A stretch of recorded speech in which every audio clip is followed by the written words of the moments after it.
Good evening to those of you in the Northern Hemisphere, and particularly to US residents. I hope you all had a very happy Labor weekend, and I think today is your Labor Day holiday. I'm not sure if it equates to ours, but we have a long weekend for Labor Day as well. So welcome to our webinar on purses, bags and totes.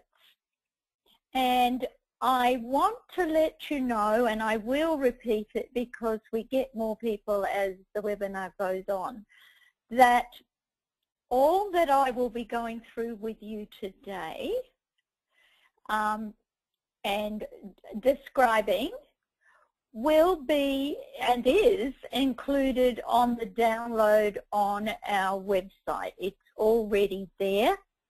You get the directions for 5 purses, bags or totes.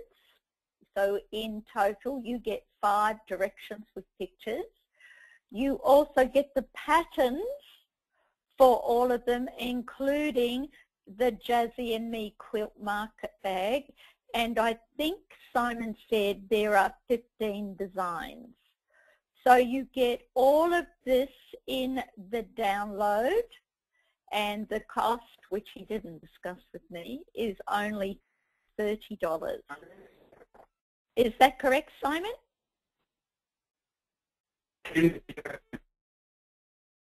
Simon, you're breaking up.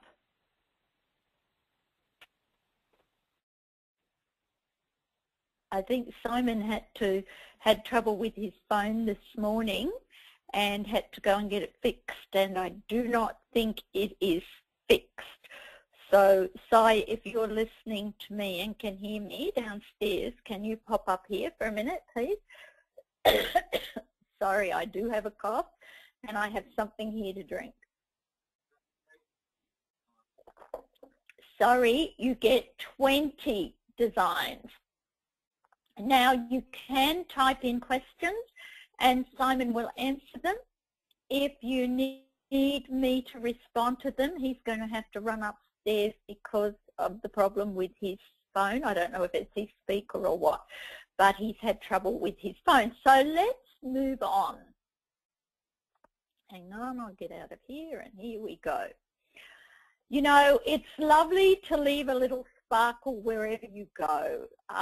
Mind you, I have to tell you, when I was young, someone described me as a bucket of popcorn that was in the room, and when I came in, I was the fan, and the popcorn went everywhere, and I walked out and left everyone to clean up. So you take that as you please.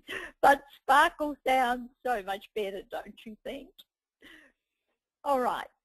Now, this is Jenny's half-hour purse, and it was a challenge that Simon asked me to make a project that could be finished in half an hour, and you are looking at it and saying, no way. But as Simon said, he's taught this class many times. We have made it extremely user-friendly. Yes, you can make the purse in half an hour. Sorry.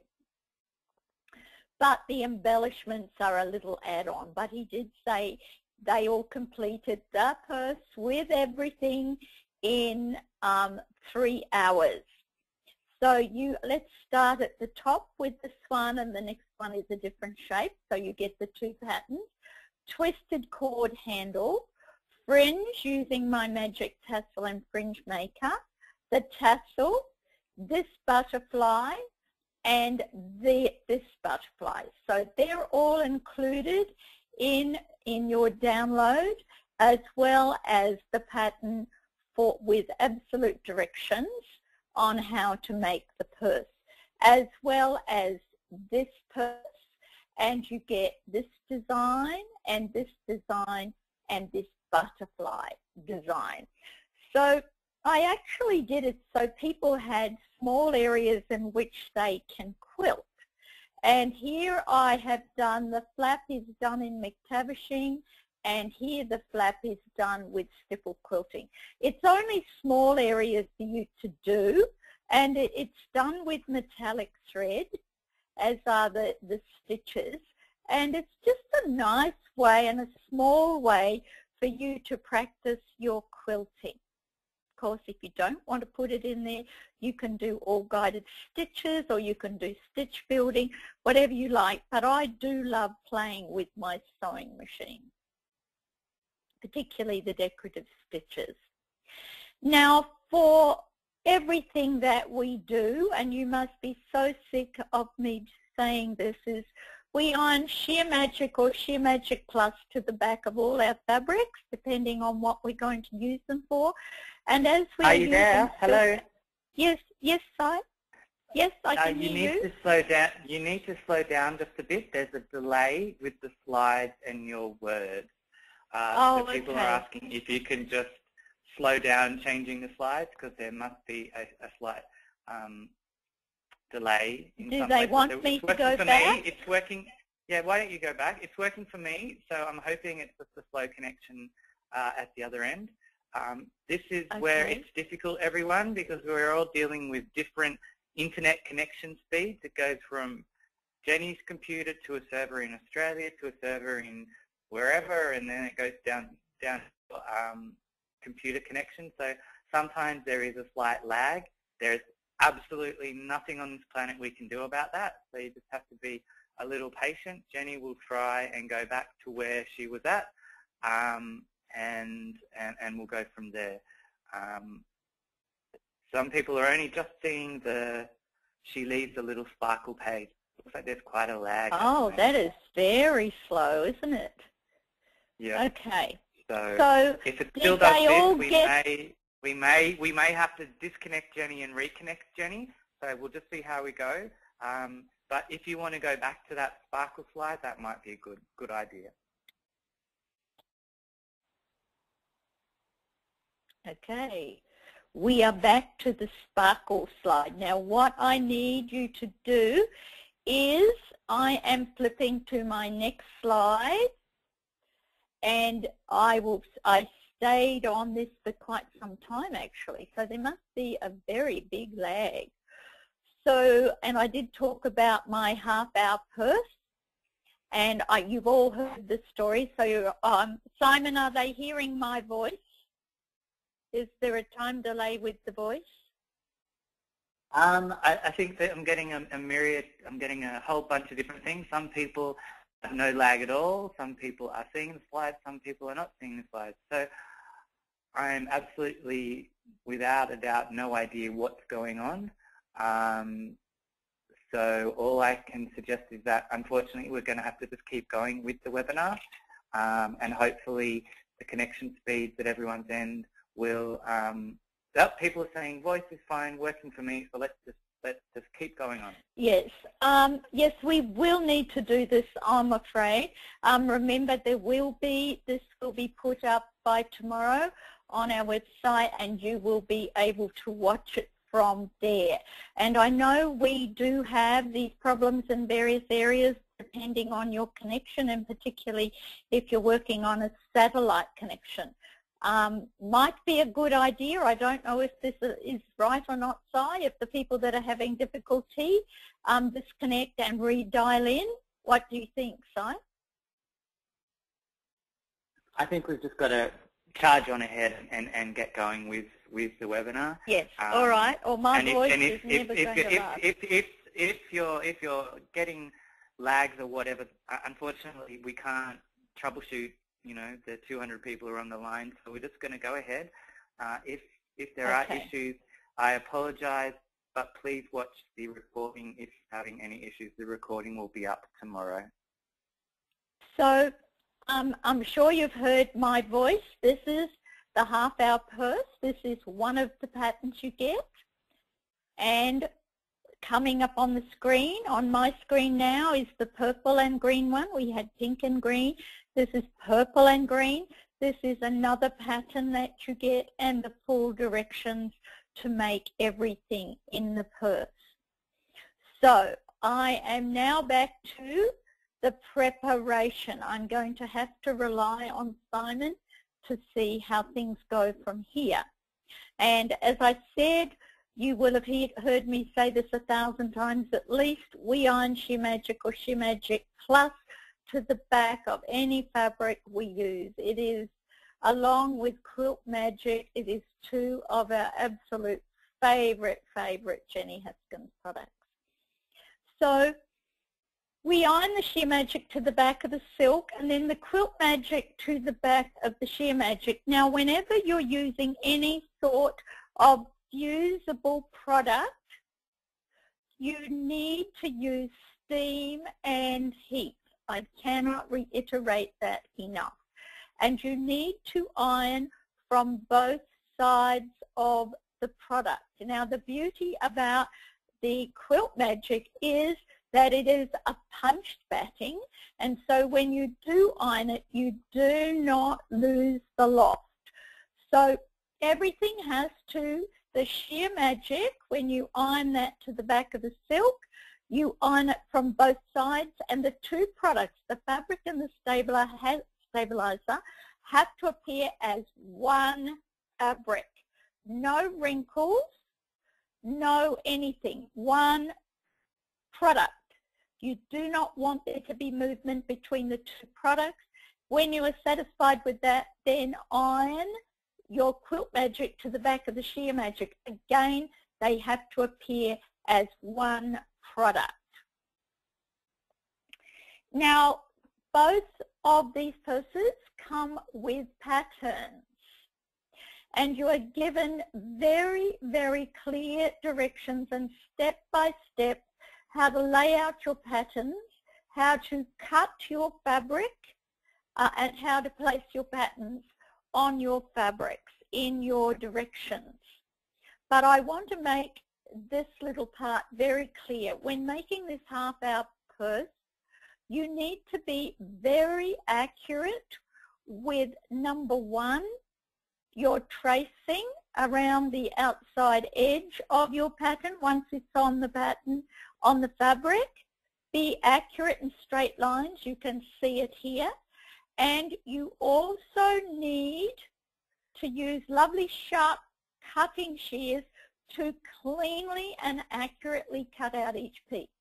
And this means you cut them out exactly on the blue marked line with a clean line. And you're going to see this in the next slide.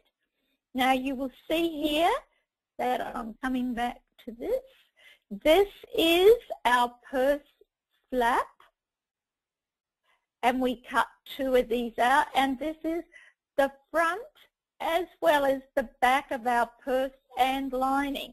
So this is both the purse front and the purse back, and this is the purse front and the purse back lining. So you will need to cut two of these out, and then there is a fold in the middle. So we cut one for the front and one for the back. Now let's do the purse construction. You will notice here how lovely and clean and sharp our cutting out is. So we pin together the purse flap and lining pattern pieces right sides together. You can notice here you also need to be accurate with your sewing, pivoting on the corners. This is a great lesson if you're not very accurate in your stitching, to make sure you are very clean and accurate. So you stitch the purse front and back of the flap together, or front and lining of the flap together.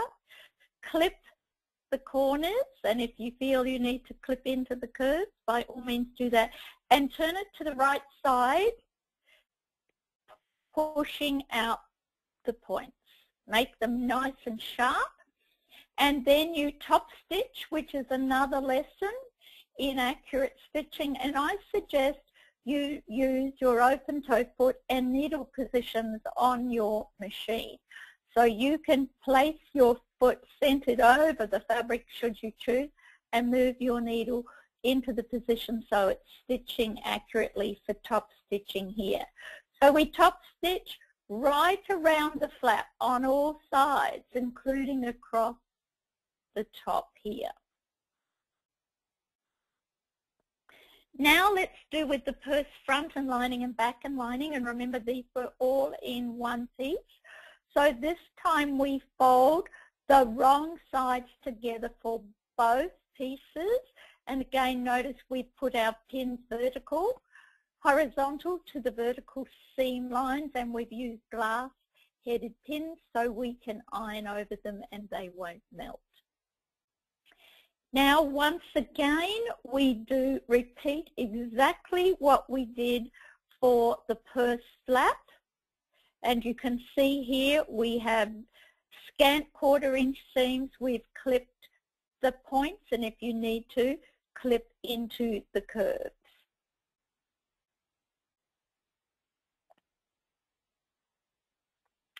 Now if you are going to do a diagonal grid in one direction as you're quilting, then you need to mark the diagonal lines. I believe they're 1 inch apart, and we use our metallic thread for all the quilting and decorative stitching on both purses.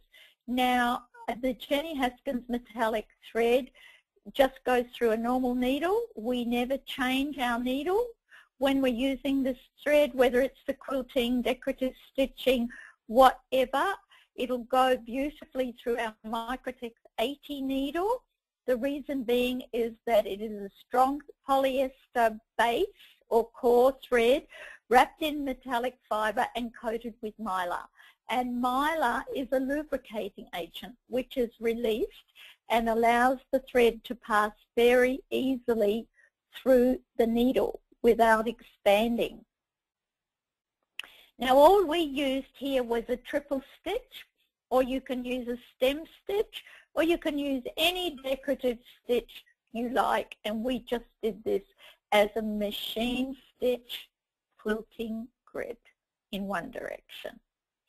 Now for the front of the flap of our purse, again we used the same thread, and we just lowered our feed dogs and used the straight stitch and the open toe clear view freehand foot and a lovely little meandering stipple stitch. Now a stipple stitch is supposed to be a continuous meandering line with no angles and no crossovers, but there are no stitch police when making this purse, so it's a great way to practice. Now we are going to pin the lining side of the purse flap, it's very hard to tell the difference, to the purse back. So the raw fabric edges are aligned. So this is the lining side of the back of the purse and the purse flap. And you will notice here that you're going to say, but the purse flap is shorter than the purse, the bulk of the purse. This will all be made clear as we go along. So you did the purse flap, where's my little arrow, should line up with your 1/4 inch seam on each side. Again, our pins are placed horizontal to the vertical seam, and we are going to put the flap onto the back of the purse using the Jenny join. And you all should know this off by heart now. So we're just, again, we're still with the metallic thread. We're going to sew a zigzag stitch, which is 3 millimeters wide and 1 millimeter long, centered over the seam line of the purse back and lining of the flap. How are we going, Simon?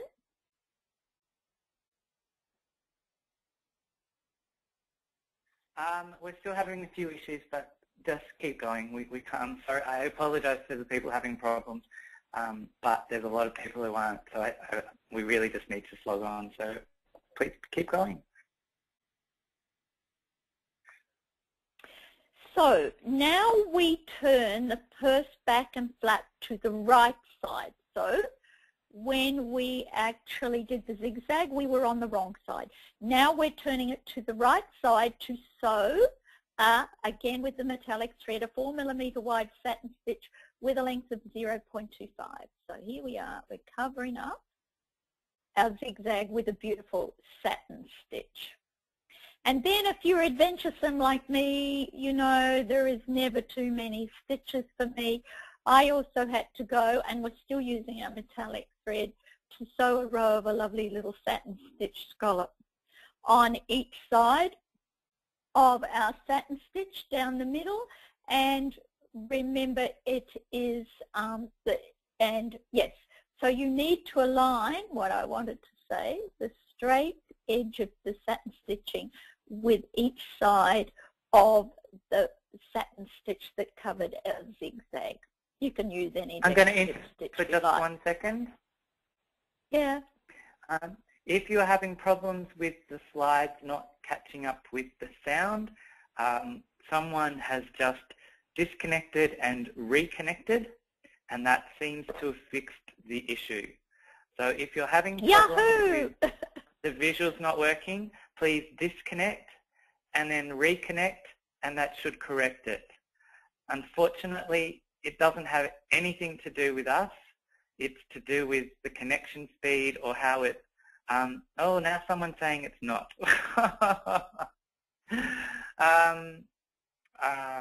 Let's just keep going. Technology, you remember, you know, if they can try and hack into the Pentagon and hack into the big banks and do all these technological things, we're like a little flea compared to that. So we're doing the best we can.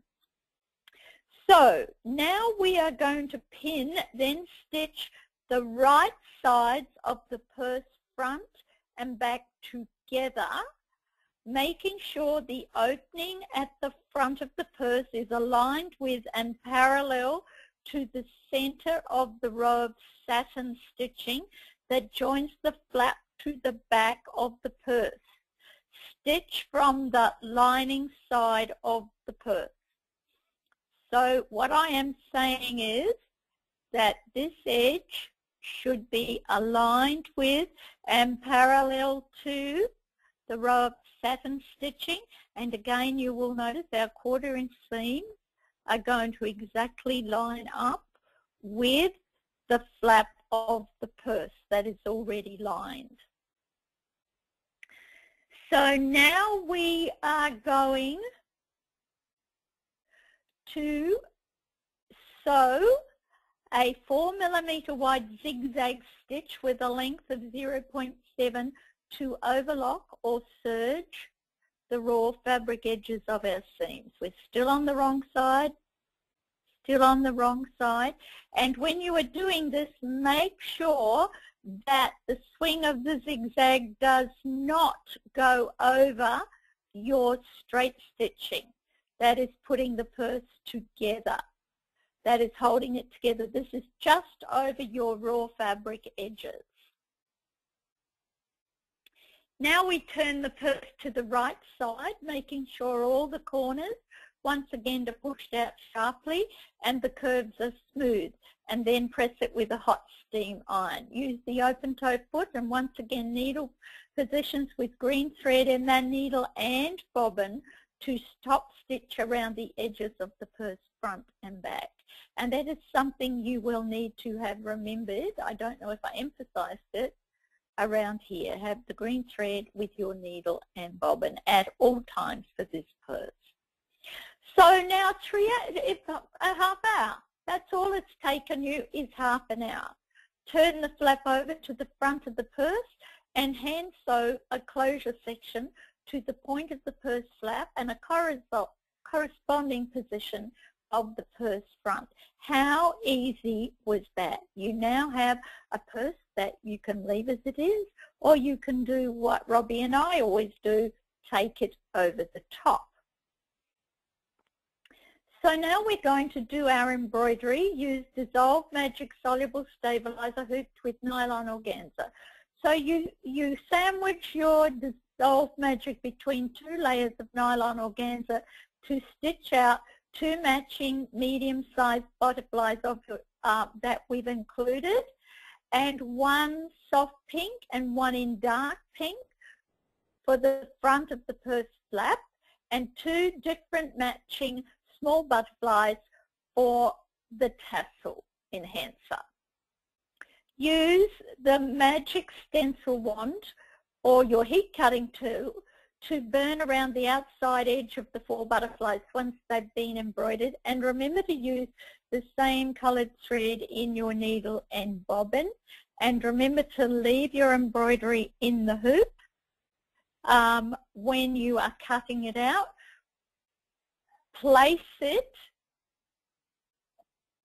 over the cutting board and then heat cut it out using the tip and just run around quickly. So of course then you have directions that come with the soluble stabilizer that tells you how to wash it completely out of the butterflies. But because we want the butterflies to retain some of the stabilizer, I would like you to still, when you're rinsing it out, to have that sticky feel in your butterflies. That means they will be slightly stiff when they're dry. And the other reason is because I want to arch the petals, arch the wings of one of the butterflies when I layer them. So I suggest, because they've got sticky in them, use baking paper and lay the butterflies over that so they won't stick to the surface. And as they're drying, loop up the wings of one of the butterflies so when it dries, you may have to pin them raised up, they will have a loop in the wings, and this will appear to make the butterfly flying. So that's a fun idea to play with too. So we are still doing our embroidery, and we're going to stitch out the medium butterflies. I think I've got a double page here. No. Place one, partially remove the stabilizer once again, and press your embroidery, press the darker pink butterfly for the front of the purse and the 2 butterflies for the tassel using a hot steam iron. Don't iron the one that we've looped the wings up of.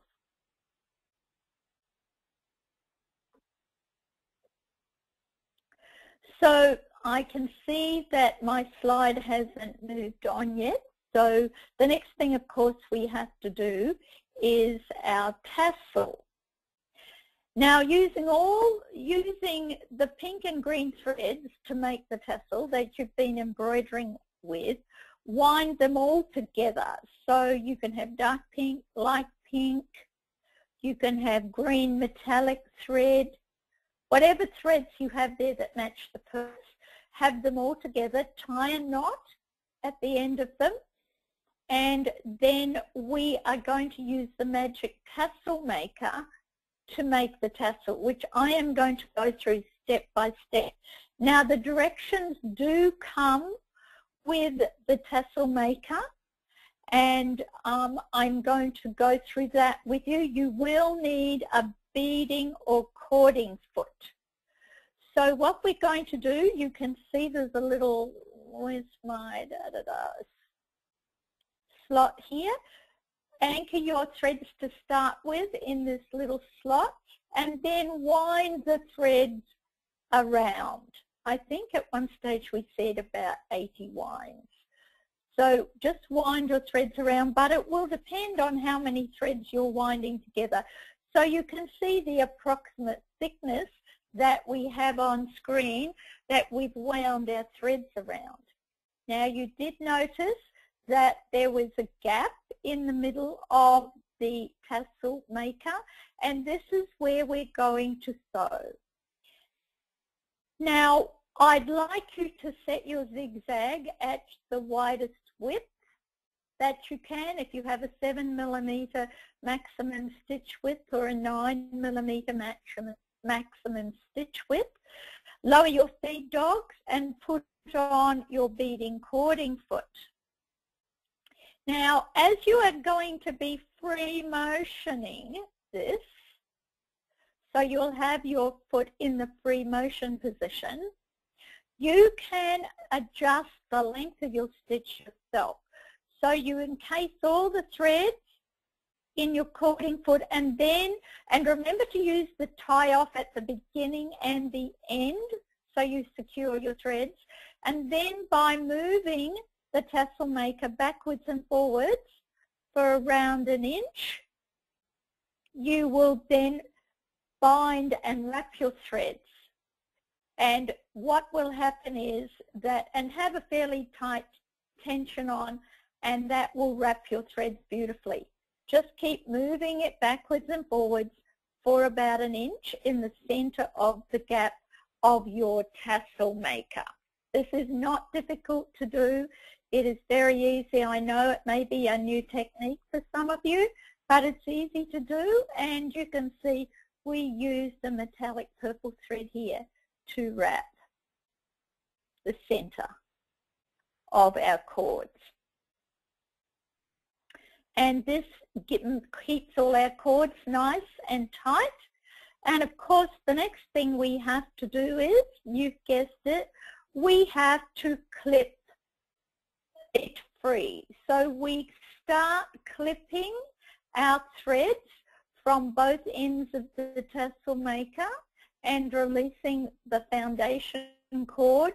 So we now have clipped threads at both ends of our tassel, or would-be tassel. Now the next thing we have to do is create the final piece of our tassel. So we fold our bound threads in half, and then we repeat the process that we did for the wrapping. We put our threads just in the foot, under the foot. Now what we found was a good tip was to attach a stronger thread through the loop.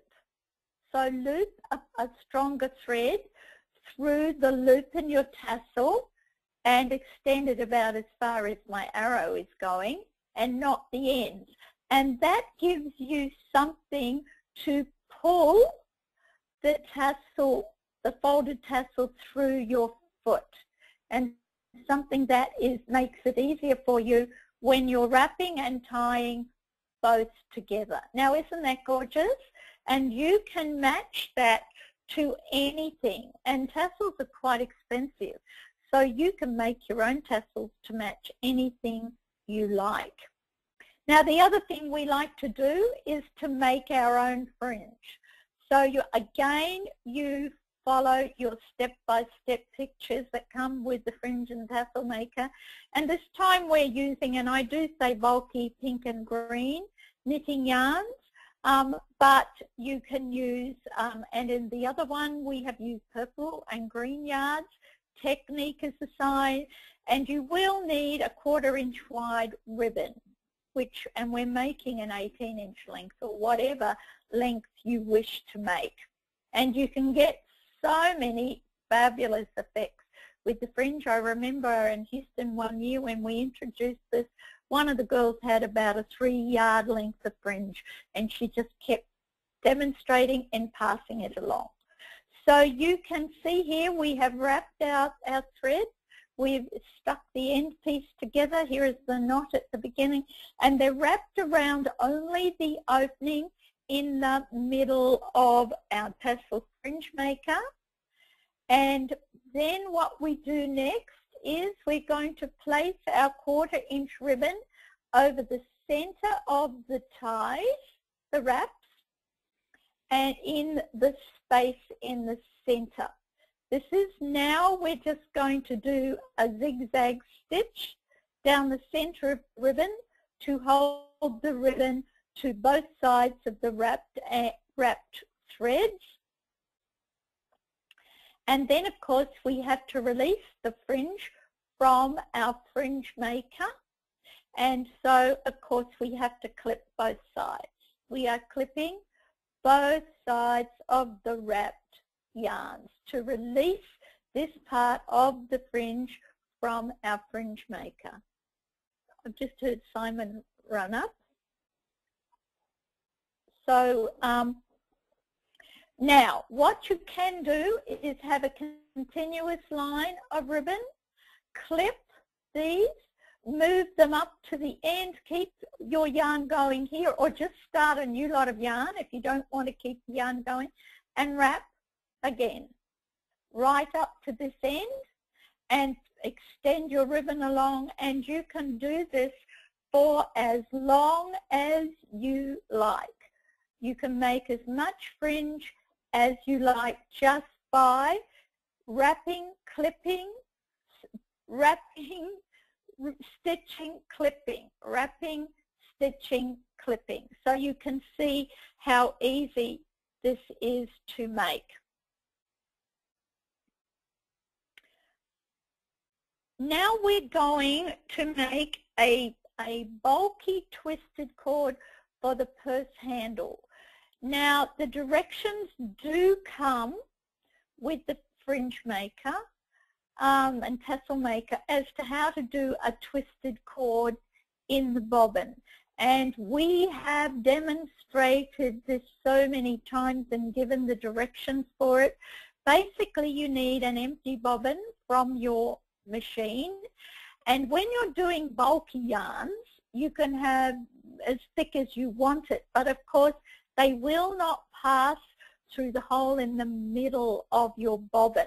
So what you need to do is, when you've got the yarns that, or whatever you're doing, you need to fold them in half, knot the two cut ends together to form a loop, and then you put a finer, stronger cord, as we did with the tassel maker, through the loop at the ends of the yarns, and then this passes through the center of the bobbin.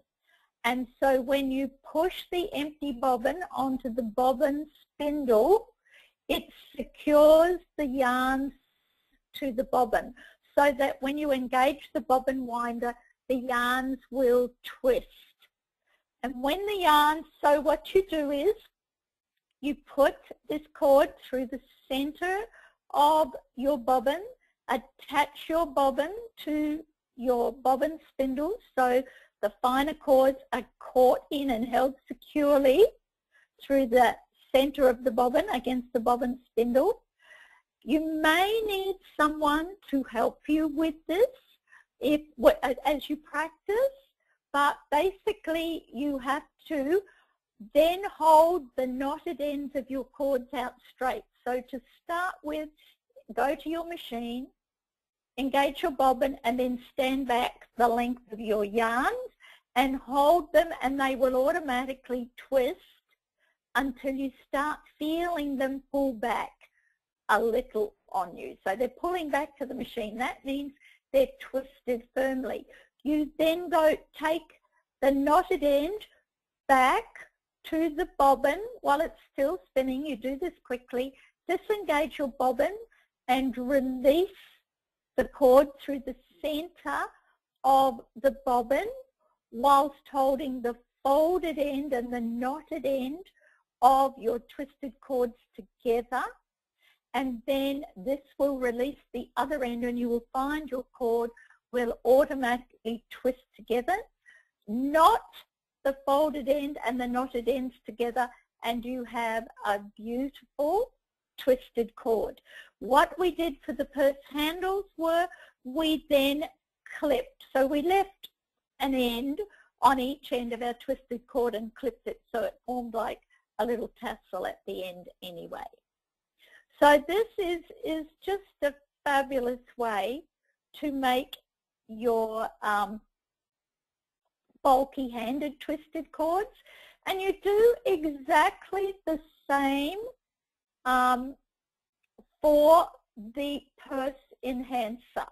You are going to only this time use your threads, which should pass through the center of your empty bobbin, but if it doesn't, then use the same technique to make a twisted cord for your purse enhancer. So there's lots of techniques for you to use there. So I hope, have we had many questions on that, Simon? It's mainly to do with connections, and I'm not going to harp on about it because I know there are a lot of people who aren't having any problems, and I apologize again for those people who are having issues. It just doesn't seem to be our day-to-day, but I'd just like us to power on through and get the other exciting processes we have to share with it. Okay, so this is our bulky handle. This is our fringe. This is our magic tassel, our purse enhancer with the twisted threads, and our tassel is attached to the end of the twisted. Your twisted threads, which are going to be tied on to the end of the tassel, but remember we need to leave a length there because we stick our two butterflies that are the same together so that the tassel comes from in between the butterflies. Then we make a knot at the top of our twisted threads, and then we thread jug beads over the twisted thread and knot them at the top and loop the folded twisted threads around the handle. I mean, I'm sure you can see lots and lots and lots of different ideas that you can be using all these techniques that we are teaching you in this. Of course, there is nothing like added embellishments. So, of course, we like to add crystals, but if this isn't your thing, that's fine. Here is a close-up of our purse enhancer. Here are our twisted threads.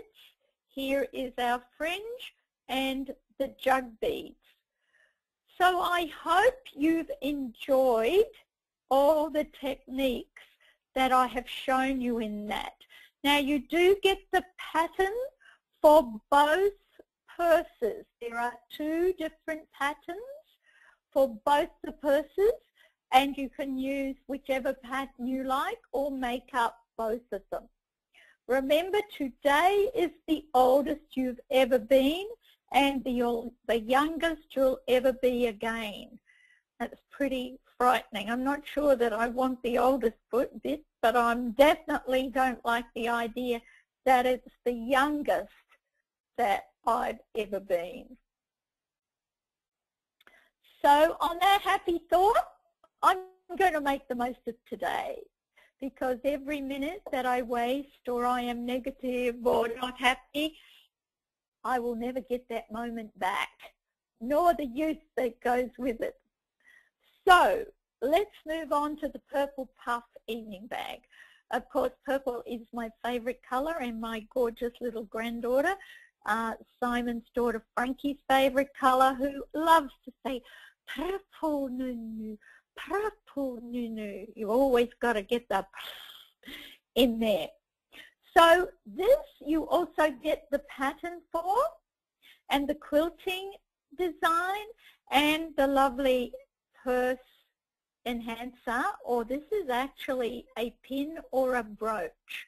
And I would like to deal with this at the beginning so you can see it and understand how you put a pin or brooch together. Now this is one of our beautiful layered 3D flowers using crinkle magic. So of course we will deal with making that. But to make the actual pin, you're going to need a purse closure, not a purse closer, a pin closer. So you can buy these at any haberdashery shop, Notion shop, Spotlight, Lincraft in Australia, Hobby Lobby, Hancock's, Joann's over in America. They come in little packets and your accessories, and they're handy to have. You can either glue them on the back of something or hand stitch them on. Now when you're making a pin, you need to have a base on which to arrange all your embellishments. So I would start with about a 2.5 inch circle or oval of a fabric backed with batting.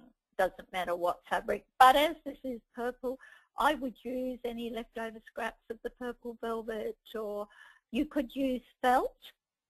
And also, if you want a really stiff backing, you can make a slightly smaller circle or oval out of cardboard and then glue the 3 layers together. So you'd have the underside, then with the right sides of fabric. So your right side of fabric facing down, batting facing up, piece of cardboard, right side of fabric facing up and batting to the cardboard.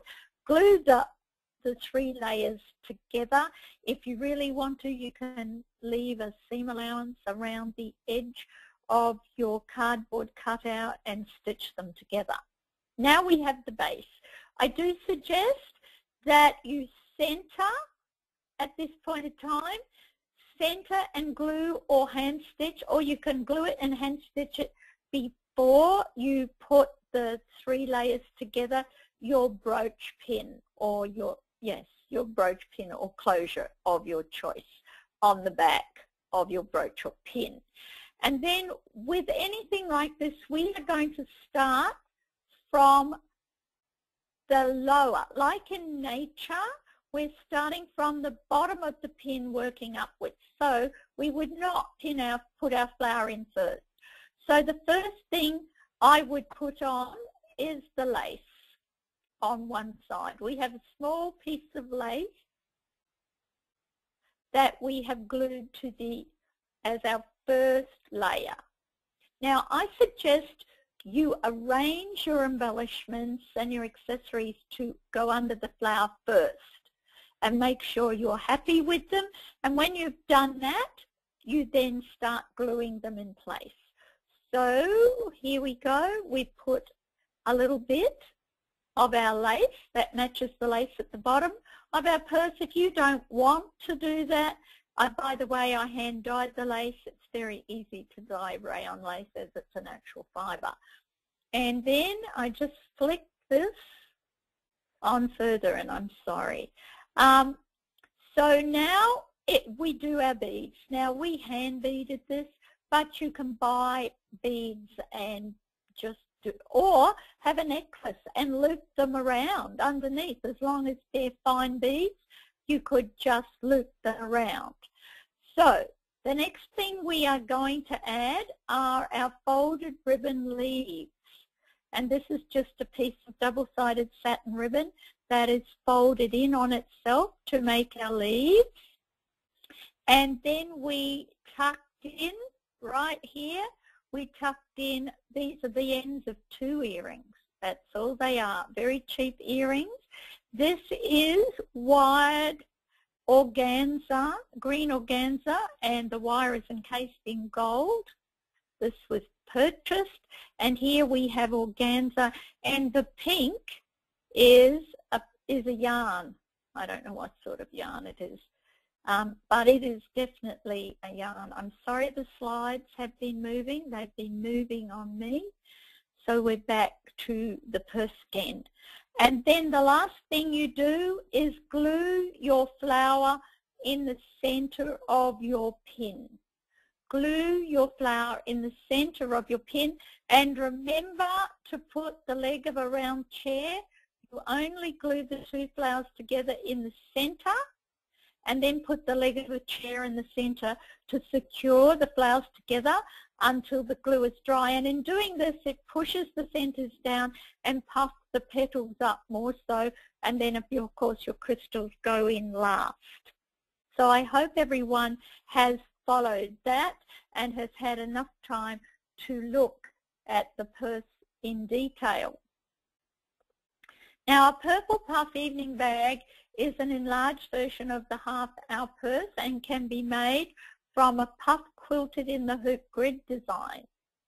And we have included your 3D embroidery magic quilting design as well as your flower design. Now, I want to go over this slowly. You are going to have enough puffed quilting in the hoop fabric to make the entire evening bag.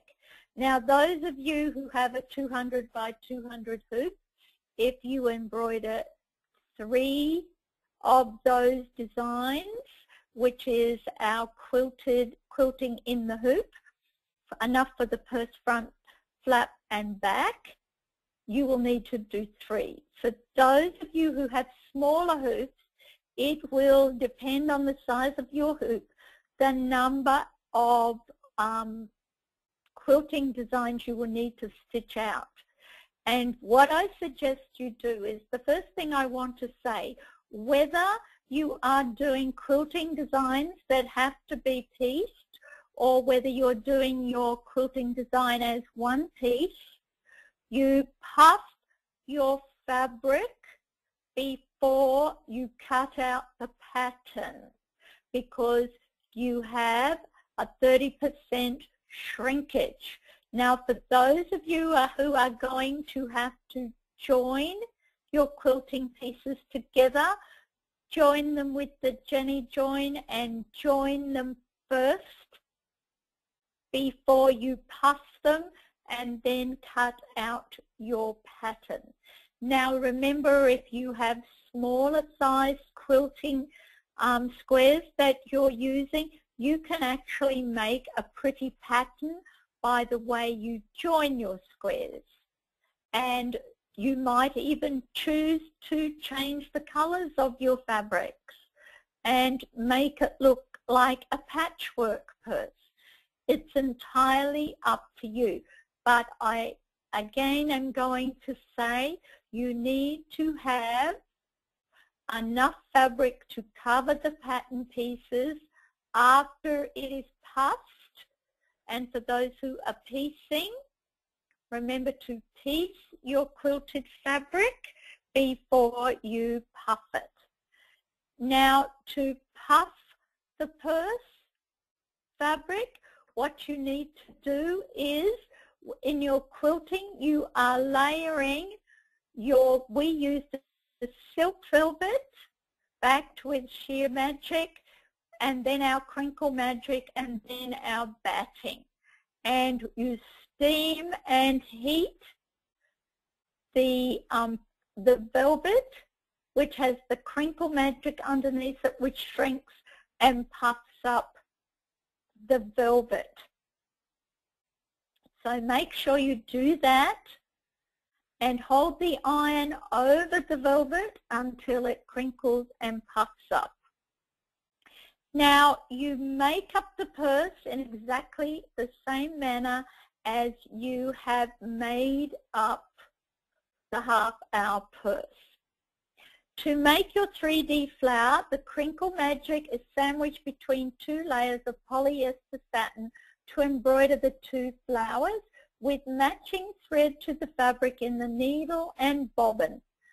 You then heat cut out the flowers and crinkle them by laying them flat on your ironing board and holding a hot steam iron with plenty of steam over the flowers till the petals pop up. I had a lovely beaded handle for my purse. There are many handles that you can purchase in stores.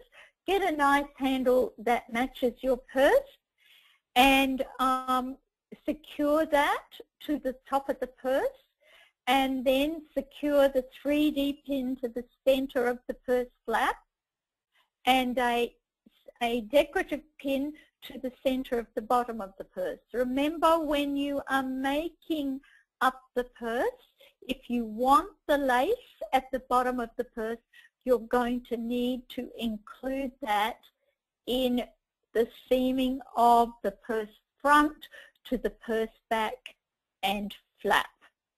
And remember, you have to have your lace inserted in the seam as you would ordinarily, so when you turn the purse to the right side, your lace will hang down. This is a gorgeous purse that you can either use, which I do on a regular basis. You can take the pin off, or you can make 2 pins. You could make 1 pin to go on a hat that matched your purse. You could make a pin to go on a collar. You can do anything you like with this. The sky is the limit. I'm just trying to open up your mind to the creative possibilities with one thing. So far you have learned how to twist cords using your bobbin.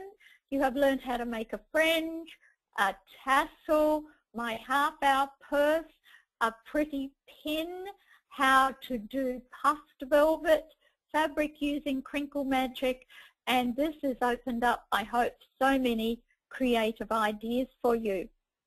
Remember, being creative is not a hobby, it's a way of life. Being creative is not a hobby, it's a way of life. And I have to say, no matter where I go or what I see something that I can be creative with. And those of you who follow me on Facebook can see that I've taken all my furniture that has all been timber and varnished and shabby chiced it, and it looks absolutely gorgeous, and I'm so thrilled with it.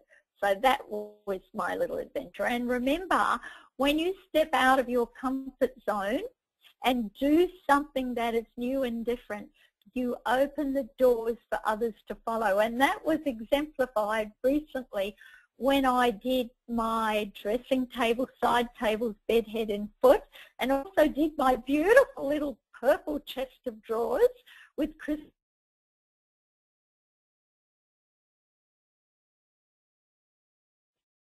Wouldn't do it, and soon as she did mine, she did hers, and I went and saw it yesterday, and it's amazing. And she got the crystal handles and distressed hers too, and it looks fantastic. So this is our shabby chic purse, and this time we're doing quilting in the hoop. That is not puffed. That is not puffed, and we've chosen a lovely soft shabby chic fabric. And this is half a doily. This is an embroidered decoupage design. These are embroidered decoupage trims which are included, and we also show you how to do this lovely scalloped ribbon. I've made a long velvet handle on this out of a beautiful velvet ribbon, and that is just attached to the sides. We knotted a ribbon, left a tail, and then attached it on each side of the purse or bag. And of course this is a little brooch that we popped in there, and we did an enhancer using beads and earrings and chains and just bits and pieces we had in our studio. Of course you've learned how to do the purse enhancer with the butterfly, so you might like to add that on if you're being the creative one. So go for it, absolutely go for it. So of course the first thing we have to do is to make our base fabric for our Shabby Chic shoulder bag. So we're going to sandwich Quilt Magic between the purse front and back fabric to quilt in the hoop using your favourite quilting design, and we have included this on the design CD. Again, everything that I told you about our purple puff bag, except you're not puffing up the fabric. If you have only a smaller sized hoop, you need to piece your quilted pieces and then cut out it to the size that you require or the size that we have chosen. And again, you can make this up your own design if you like by piecing the different sizes of your quilted squares with the Jenny joint, and this can be alternate different fabrics, it can be crazy patchwork, whatever you like. So you will need to make enough quilted fabric to cut 2 8 by 12 inch rectangles, and then of course you have to cut 2 8 by 12 inch rectangles for the lining. So the next thing we have to do, once we've done our quilting, pieced it where necessary with the Jenny join and created the fabric for the front and back of our bag, we're going to do our embellishments, which are, first of all, to do our flowers, we are using a nylon organza sandwich between 2 layers of dissolved magic. And again here, to do our trims, we are going to use the same technique. Now, we all know that once we've done our embroidery, we leave our designs in the hoop, place them over a glass cutting board, and heat cut them out. And yes, you heat cut around the scallops. And then we are going to use our 1-inch wide Web Magic Light double-sided fusible web, and we iron this to the back of our trims. And again, this is going to, the length of your trims will be determined by the length of your hoop. And remember, you can place the designs on the diagonal to maximize the hoop area that you can use. And if you have to join these as you are ironing the Web Magic Light onto the back of your strips. And then when you fuse them onto the bottom of the purse, you will be able to stitch them down, and we will share that with you as we go along. So remember, if you don't have a particularly long hoop, you will need to stitch out more designs and piece them. The next thing I want to share with you is we always like to add a dimension to our embroidery, and so we place our embroidery design over a piece of fusible quilt magic with the fusible side uppermost, and we're only going to trace around the flowers. We don't need the leaves, and then you roughly cut out the piece of backing so that it will fit behind the flowers only, and when the design is turned to the right side, the backing will not extend beyond the flowers. Now, the next thing I want you to do is how to ruffle up your ribbon, and this is an age-old technique. I remember my mum used to do this, make rosettes doing this, also use it as trim around the top of a baby bonnet. So extend we have inch-wide double-sided satin ribbon, and what we're going to do is we're going to extend the length of our straight stitch to about 3, so that when we stitch on this, it's going to gather up for us. It will depend on your tension. Also, tighten up your tension. This will cause, just try it out on a piece of ribbon and watch how it gathers up. And we're going to stitch a zigzag stitch. When I say zigzag, the ribbon is 1 inch wide, so you go up to the top, down to the bottom, up to the top, down to the bottom, and you sew again along the complete length of the ribbon, and it should slightly ruffle up as it goes.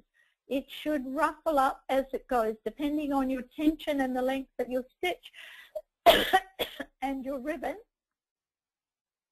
will determine how much it ruffles up. And when you have finished the length, then pull on your bobbin thread and it ruffles up, and it needs to measure 16 inches. So see how gorgeously it ruffles up? Robbie and I did this on something else once before, and we always say everything that is old is new again, because so many people just love the ruffled ribbon effect. Now we are going to attach our decorative trims to the bottom edge of our bag, and when we measure up and mark our parallel lines so that we are making sure that our trims are the same and straight on both the front and the back of our purse pieces. So mark up, measure, do your parallel lines, iron your trims in place, make sure that the sides of your trims match on the front of your purse, on both sides, match the sides of your trims that you've got on the back of your purse. Then glue your ribbon along the bottom of your purse, both front and back. Now when you're piecing your purse, make sure that the ribbon is free from the hemline or the seam line. So you may need to pin the frill back so you are not going to catch it in the seam. But I needed to say that to make sure you're not catching it in the seam.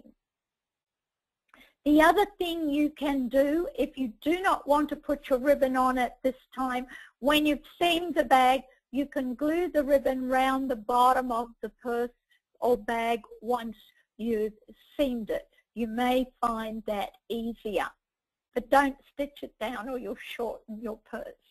And of course, then before you do your seam, you are going to use your open-toed foot and invisa thread and a straight stitch and stitch around the scallops on the scallop trim and along the straight edges of the straight edge trim.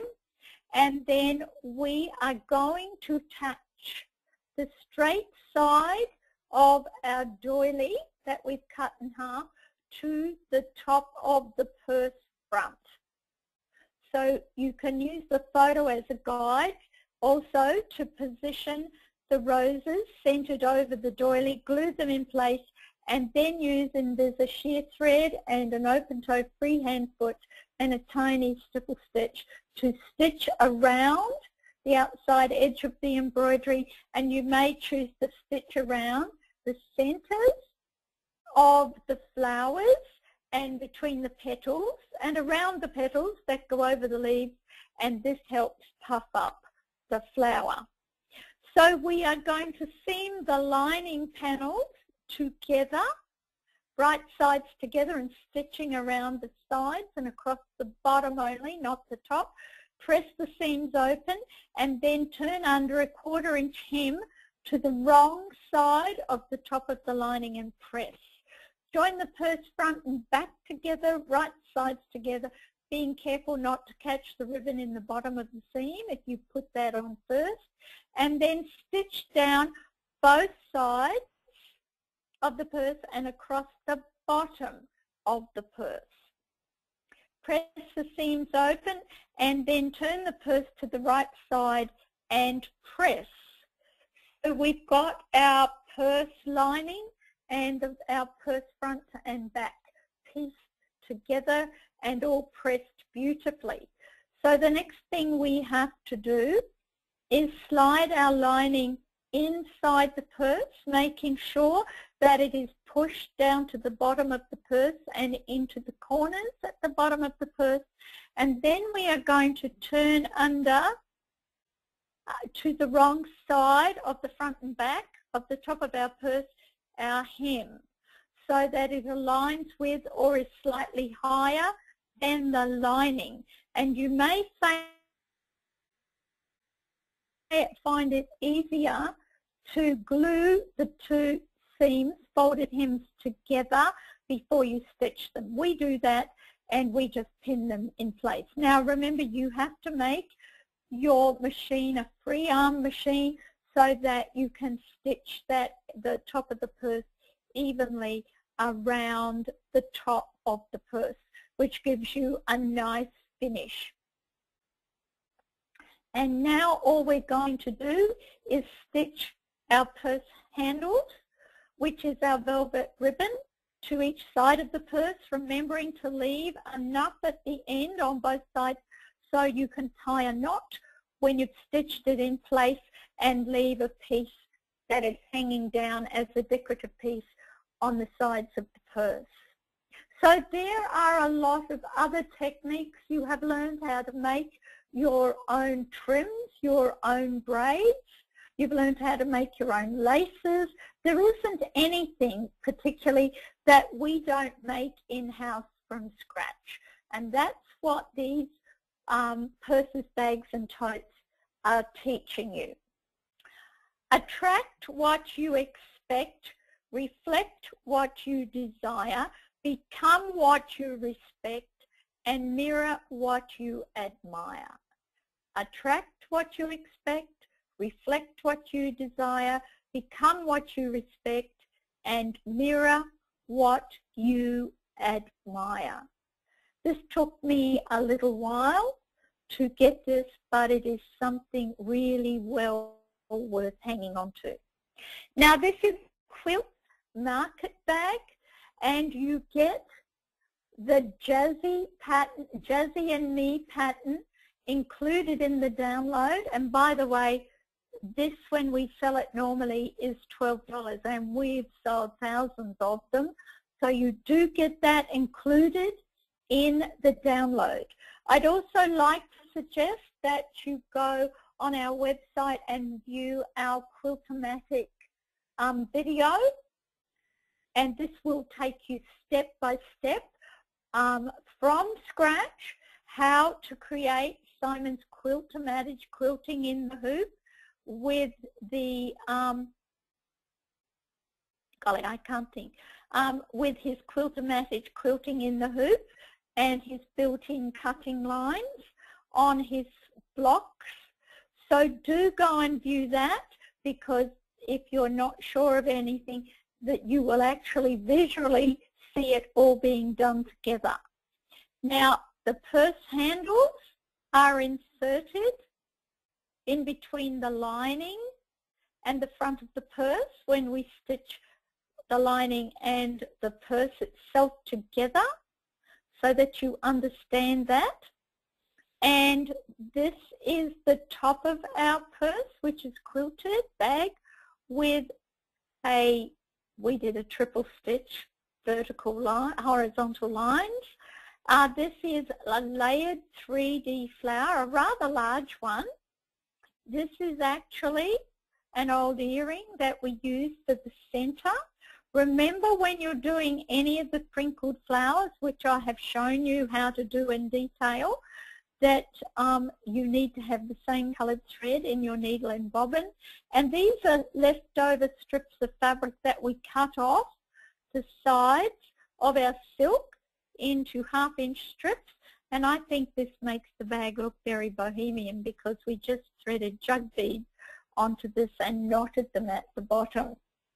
So that is another enhancer or a pin or something that you could put on a hat or a jacket, depending on what you wanted to do. We actually did not make this into a pin. We glued it onto the front, but you can make it into a pin.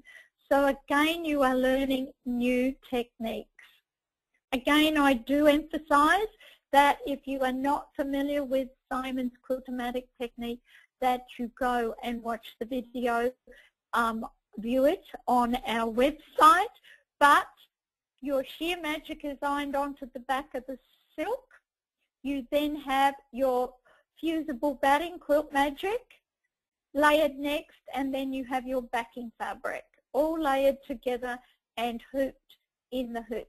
Again, it will depend on the number of squares you need for the size of your hoop, and you stitch out your quilting design using white thread in the needle and bobbin, or if you wanted to make the bag a softer colour with a darker coloured quilting thread, of course you can do that. And then you see Simon's magic stitch cutting lines, and as I advise everyone, have a very sharp rotary blade and cut just on the outside edge of the stitch line.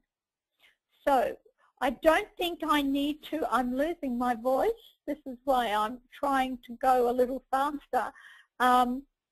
You know how to do the crinkled flowers. We have gone over those, to put the leg of the chair into the layered flowers, how to do the strips of fabric, which are the leftover bits from the sides of your squares.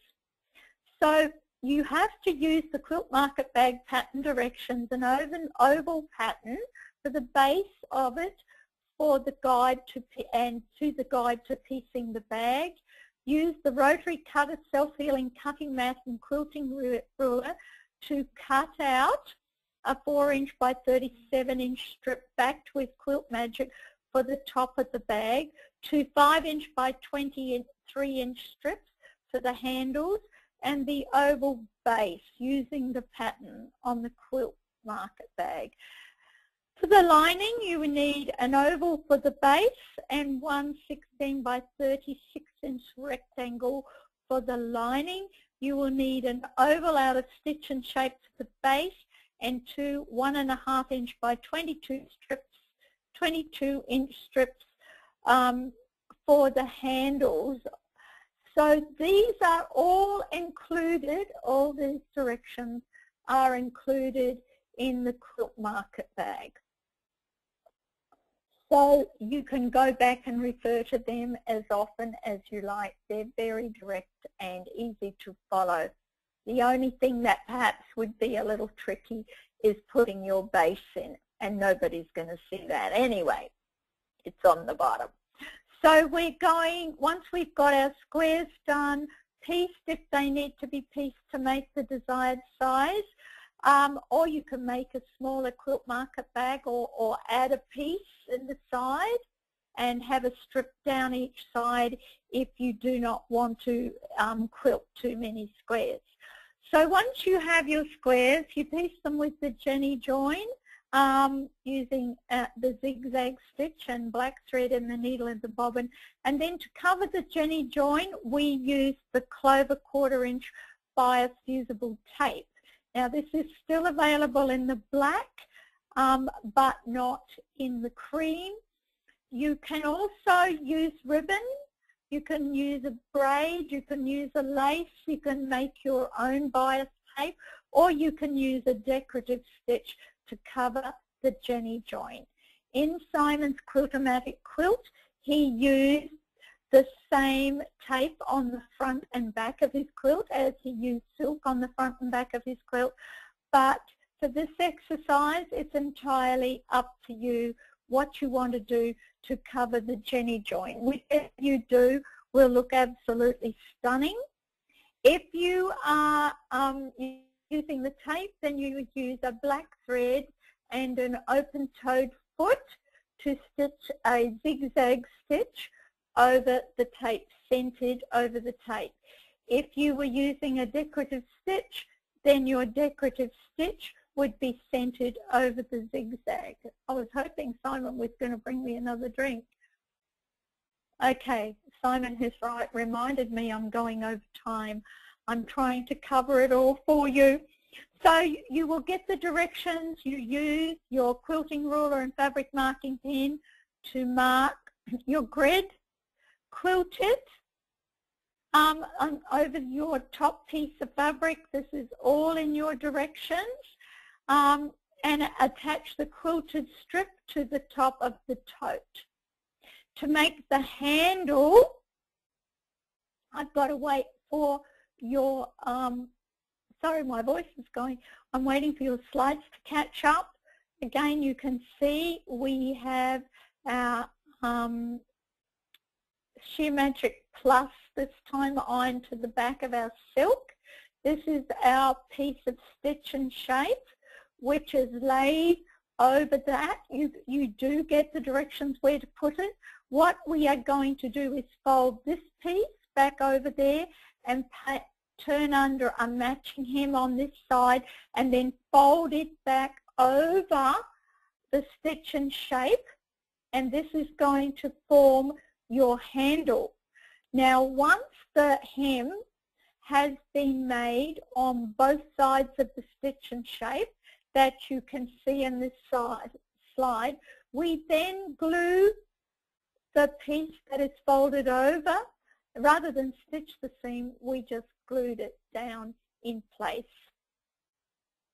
This is going to be over the top of our handles, which is going to form the top of our handles, and then we attach the handles approximately 9 inches apart, centered to the top, front and back of the handle of the top of the bag, and then stitch the handles on each end to the top of the bag. Right sides of handles on top of bag together, and stitching from the wrong side of the handles. And this way we are going to turn the ends of the handle inside to the bag when we do the lining. Now, you are given all these directions.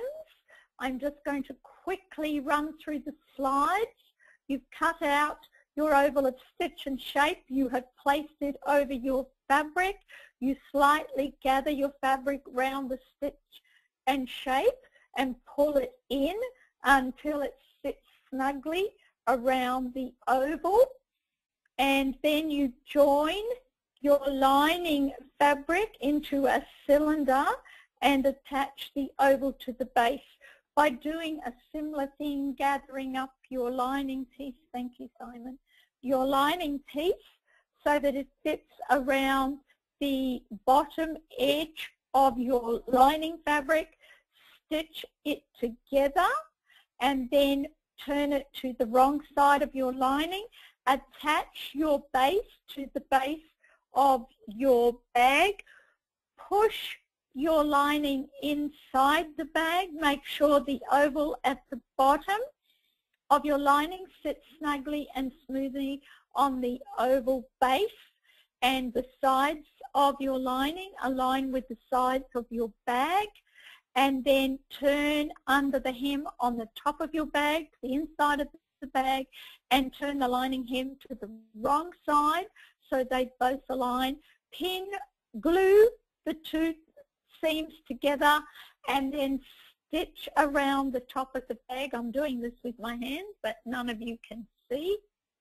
And then top stitch them in place and put your pin on the front of the bag, and voila, your fabulous Quilt Market bag using Simon's amazing designs is complete. Now Simon, do you want to add something here? No, keep going. Okay, I want to thank you all for your patience. I hope I have made this clear for you. Remember, you can view this at any time. The other thing, this is a download. It includes everything that I have gone through with you today. It's only $30. When you purchase the download, you will get an email that will give you a link on which you click to get your download of your pattern, directions, and all the designs. I think this is an extremely generous offer, and I hope you take advantage of it, because not only are you learning all the techniques that I've gone through with you to make the projects that I'm talking about, it will open up your creativity for so many other projects you can do. And then I'm trying to play it forward so that you will be able to be more creative in your studio. And I want to finish with, why fit in when we were born to stand out? And this is from Dr. Seuss. I always remember him as green eggs and ham. I read that story many times to my children. Thank you for your patience. Thank you for attending. And remember, you can view this again if you need to on our website, and you won't have the time delay. And again, thank you all so much. I do miss seeing you, but this is the best I can do long distance. Simon, do you want to say goodbye to everyone with your scratchy voice? Yeah, bye. Bye, everybody.